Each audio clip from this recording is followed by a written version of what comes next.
right now. Pittsburgh's best sports show is about to begin. Call us or tweet us. We've got things to talk about on the Ireland Contracting Nightly Sports Call. Good evening, everyone. Welcome inside the Fan Cave. This is our session every single night of the week. We almost can be, helpful if you have issues going on at home because you think the Pirates are maybe not doing as well as they should. Well, tonight's a whole different story. Tonight, this is about the Pirates doing well, and we can be Dr. Bob and Dr. Pony if you want us to be. Anytime, call us 412-575-2600. Bob, I'm getting motion sickness here. Your camera's moving around left and right, Bob. I wasn't sure what was going on, so I kind of lost my I feel like I'm on one of those simulator rides at Disney again with my daughter. I think I need a puke bag. Did you go on those simulator rides? Because a lot of them are very interesting down there. Did you go on the Seven Dwarfs by any chance? I did. We went on Ratatouille twice in one day. How about that? Yeah, they have some good ones actually in there as she gets a little bit older that I'm sure you would like as well. Meantime, Andrew, let's talk about the wild ride the Pirates have gone on now. Their bats are really consistently good, and they've covered up for some pitching malpractice going on, especially with the bullpen, which again tonight did not have a good night. Sis got out of a jam, a tremendous play by Jared Triolo got him out of that, even though he pitched okay, but Soto did not, gave up 2 runs. Ramirez came in, and I thought he was going to walk people and wild pitch people. They got out of that. Montgomery had a non-save situation because the bats just came alive. The big story in this one is this offense is legitimately good, and they're doing it without 2 of their better hitters in Horwitz and Cruz, and when they come back, man, it's going to be very interesting to see who gets what playing time, and Ozuna may never play again. Well, 2 rookies have given them right now a tremendous lift. And number 1 is Connor Griffin, who at 20 years old became the youngest Pirate to hit a leadoff home run the other day against the Reds at just 20. And he continues to marvel, and we see him stealing bases and laying down bunt singles. And he also has the power that he's growing into and all of those things. So we did see that coming or expected that to happen, even though he's so young. As Merlin Valdez has pretty much come out of nowhere. Now, he had good numbers in the minor leagues throughout, but he was never a top 100 prospect. He's been one of the Pirates' better prospects, but not someone who has been looked at by all of baseball as a guy that was going to add a lot of impact to their offense. And his power, his thump, is really something to behold. 4 home runs in a row. We've really not seen a Pirate enter the mix as a rookie and provide this kind of power, and this is going back a while, and those Pirates teams were not very good. That walk triggered that. Without that walk, who knows? So I'm encouraged by those guys and their plate awareness up there for sure. Yeah, I mean, even Triolo and Davis have had some big hits in the last few games, and they've really been ice cold the entire season. You made a good point. Where does that leave Marcell Ozuna? When everybody's healthy, Marcell Ozuna is going to be the most expensive bench player in all of baseball, because he's only going to play against left-handed pitchers. Part of me wonders if he's a candidate to get traded. Is somebody going to be interested in a guy who is a right-handed hitter that has the potential to get hot if the Pirates just let him sit on the bench? Now, I don't think the Pirates would get really anything back for him at all. I think it would be a salary dump, but maybe somebody would. A team that he played for in the past, like a St. Louis or a Miami or Atlanta Braves. Well, the Braves actually do need offense right now. They're really, really sputtering offensively, as a matter of fact, and they've let the Phillies get back into it even before the All-Star game. So maybe that's an option, but I don't see really an opportunity for him to play much if Valdez, he's not going to keep this up, obviously, but you want to keep the threat of his power in the offense as much as you can, Bob, moving forward. Our KDKA.com/Connect poll of the night is, will Brandon Lau be a Pirate in 2027? Yes or no? What do you think? I know what we think. We'll get those opinions coming back. We're going to take a break and open up the phone lines. It's 412-575-2600. Call us. Love to hear from you on a day the Pirates win Game 1 of a 4-game series in Philadelphia on a stretch that's a very important 3-week stretch for them. We'll be back right after this. This is our Xfinity tweet of the night. It comes from our co-host here tonight, Andrew Fillipponi. This lineup, when healthy, is dynamic. You have Griffin, Lau, Reynolds, O'Hearn. You could put Cruz anywhere in that lineup. I like Griffin batting first. I said that when he first came up. Eventually, that would be his spot. Valdez now takes over, and you could play him in right field, too. You can mix and match there. Horwitz, Gonzalez. How about Nick Gonzalez batting 8th in your lineup?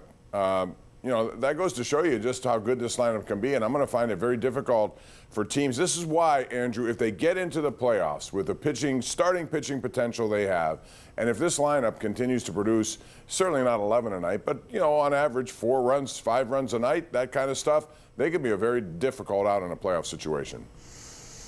Well, I think one mistake that they've made here as far as pitching goes, in addition to the bullpen, is there's no left-handed arm. Man, I just don't understand that. You play your home games at PNC Park.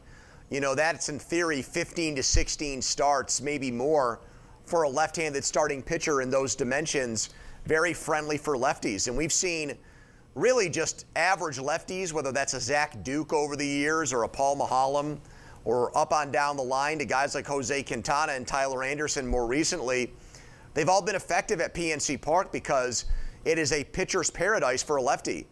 And I just don't understand how there's not one guy in this rotation who's left-handed. Yeah, they and that's a mistake they made. Hunter Barco was going to be one of those guys, but he has not really done it, and he's not pitching all that well, quite frankly. So, yeah, you're right. So I mean, you gave Ozuna that money. That's money that could have gone to a left-handed starter. That's money that could have gone to another bullpen arm. And those are things that the Pirates are going to be kicking themselves for if they're left out here and don't make the playoffs. As far as the teams in the National League competing for playoff spots, really there's no reason why the Pirates can't pass the Marlins and the Padres, and especially the Cardinals, who are finally, it looks like, starting to realize that they're a rebuilding team and not ready for the big time.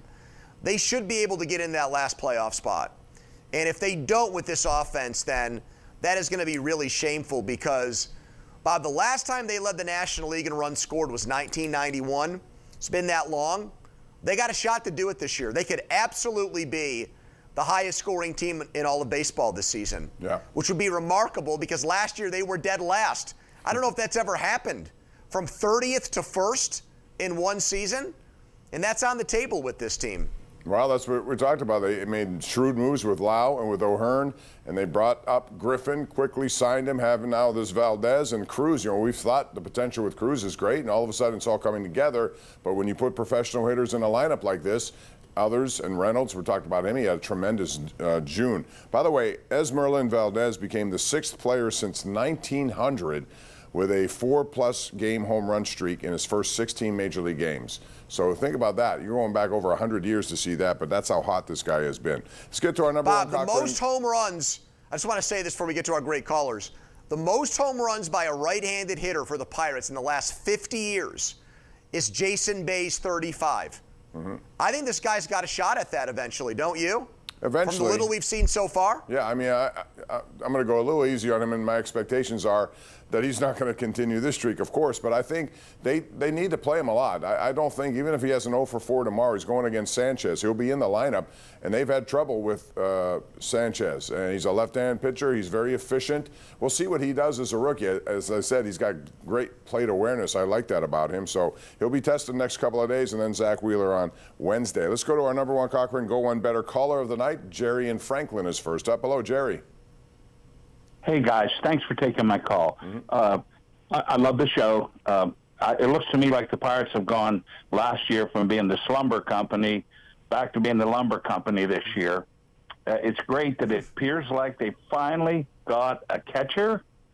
And how many bullpen arms do you think the Pirates need to add to really become effective? Thanks more than again one. for taking. But they need a hammer more than anything, Jerry, I think. They got to get someone who, at this point, no one's a closer. At this point, Soto, they brought him in the 8th, not thinking. Santana wasn't even a consideration, it looked like, tonight. I know he pitched yesterday, and he gave up a couple of walks. And I wonder yesterday, Andrew, if the score had remained 5-4 and he came on after that rain delay, 2 walks, do you think he would still be on the mound at that point? Because I don't. No, I don't think so. I'm thinking out loud here. This guy is not at a very good season, but he's on a bad team. Kenley Jansen in Detroit, I think, is on a 1-year deal. Could you make a move with them where you said something like, hey, we'll take Jansen, but you got to take Ozuna so we don't have to pay Ozuna the rest of the year to make the salaries work. And maybe you throw in like a very, very low-end prospect, not anybody special, just somebody to sweeten the pot and to convince Detroit to take the contract because, look, I don't know what Jansen has left but we know he's got huge experience in ninth innings going back to when he was with the Dodgers, and maybe a change of scenery would help him. To me, if you did a move like that, there'd be very little risk there. And that's something I would consider. Brent Sherrington's talking about how trades are so hard to find right now. You might have to get creative and do something like that. Instead of, Aroldis Chapman, I'd love that. I think every Pirate fan would. But I just have questions about whether or not, Bob, they're going to be really willing to part with the prospects who are necessary to get a player like that back to Pittsburgh. Right. And there are going to be a lot of bidders for that guy, so the price will be steep, I would imagine. Matt in Butler is next. Matt, welcome to the Ireland Contracting Nightly Sports Call. Hey, guys. Hey, Andrew, you were just talking about some Pirate hitters and pitchers of the past. The last 20-game winner for the Pirates, you know who it was? Doug Drabeck? John Smiley. Smiley. John Yeah. Smiley. Yes, John yeah. Smiley. Yeah. Hey, here's Lefty. the stat They need for a you. guy like that. Exactly. They need the lefty. Hey, Bob, 30 times that year he pitched through the seventh inning. You won't get it out of the entire pitching staff of the Pirates starters. The starters are not adding up to what they should be either. Well, I have a question out, and I threw this out about a month ago. Will the Pirates have a complete game this year? They haven't had one yet. We're halfway through the season, and my bet is probably not the way things are going, although if anyone's going to do it, it may very well be Ashcraft if he's given the opportunity, because Skeens has been, so inefficient. He needs to get it together. I still like what he does, and I think he will get it together. But I don't think they're going to have a complete game. And, yes, it would be nice to have a left-hander, as Andrew said. I don't know. We mentioned the name Robbie Ray today. We mentioned it last week. He's a guy who could be available on a team that's going nowhere. Yeah, I mean, he's not cheap. He's another guy that's going to cost, not in terms of prospects maybe, but you're going to have to take the contract on. And again, as the Pirates, they already feel like they've spent to their max and their limit this year. Do they have more in them? And not just a little bit more, a lot more. Now, you can make the argument Lau's not going to be on the team next year. So there goes 11+ million out the door. So maybe you could find a pitcher like that. But I think Robbie Ray's making closer to 20. And that just seems like, even as the Pirates, the Connor Griffin deal, the Ryan O'Hearn deal, that just feels like it's too rich. Does he have years blood. left, or is that just an expiring contract? I think he does. I'd have to double check that. They won't do it because I don't think they have the guts to do it, Bob. But I think about flipping Keller for a lefty. But I don't think they will, because they know Keller's going to eat up innings. And that does have value. He's not obviously had a good year, but they know he's going to take the ball every fifth day. And I feel like they value that, even though the outcomes we want aren't there. Right. And you saved innings, but he's really only gone 5 innings most of the time he's been out there. Last one, 6. So he's got to do more than that. Todd and Shaler. Go ahead, Todd. Welcome to the program. Hey, guys, how you doing tonight? We're good, thanks. Good. Creativity. Hey, nobody likes O'Neal Cruz, right? Because nobody wants to give him the big money next year. So why not package him in a deal with the onslaught of Callahan and Valdez? I love Mangum out in center field. He's not flashy. He does a great job. He gives you great defense. You got those 2 young guys still there, and you got plenty of good guys. Take O'Neal Cruz and send him to Detroit for Skubal. No, they're not going to do that, and I wouldn't do that right now. I still think there's too much that I like about O'Neal Cruz. Get out of here. And I've been kind of sticking with him despite his ups and downs. And believe me, he's had some downs.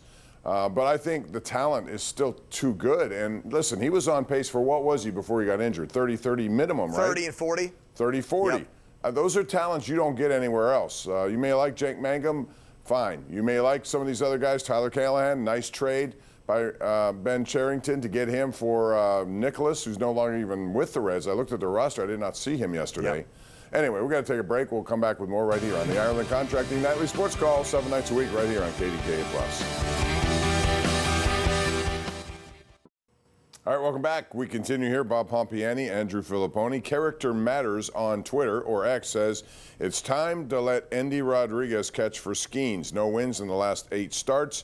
And then we have Bebop Co. says, Brandon Lau, make him an offer he can't refuse. They don't afford to lose him. Well, first of all, that's going to be a situation where you either have to strike now, do it before he gets to free agency, or it's not going to happen. My bet is he won't happen regardless. He's cashing in. He's at the end of a deal. Free agent. He's making 11. He's going to at least double that or more. So to me, there's no shot for him. But what about Davis and Endy? I think Paul Skeens, and not that he needs to win people back over or anything yet, but I think it would really go a long way if Rodriguez caught a game here coming up for him. Because think about this, Bob. Like, let's say Davis got hurt. All right? Like, if that happened, somebody else would have to catch him. So why not give Rodriguez a shot? Why not get comfortable throwing to him and at least have that as an option? Yeah. You know, one of the things that I think hurt Garrett Cole in that 2015 wild card game that he lost was he had Chris Stewart catch him all year, and then Cervelli had to catch that game. So I would get used to catching. I would like someone else to catch him a few times this season, Bob, and Rodriguez has earned it. According to our KDK.com/Connect poll, a lot of people think they are going to sign Brandon Lau. I would just say don't hold your breath on that one. I'd love it, but I don't think it's going to happen. Pony, thank you. Appreciate it. Bob. We'll do it again tomorrow night right here on KDK+. Good night.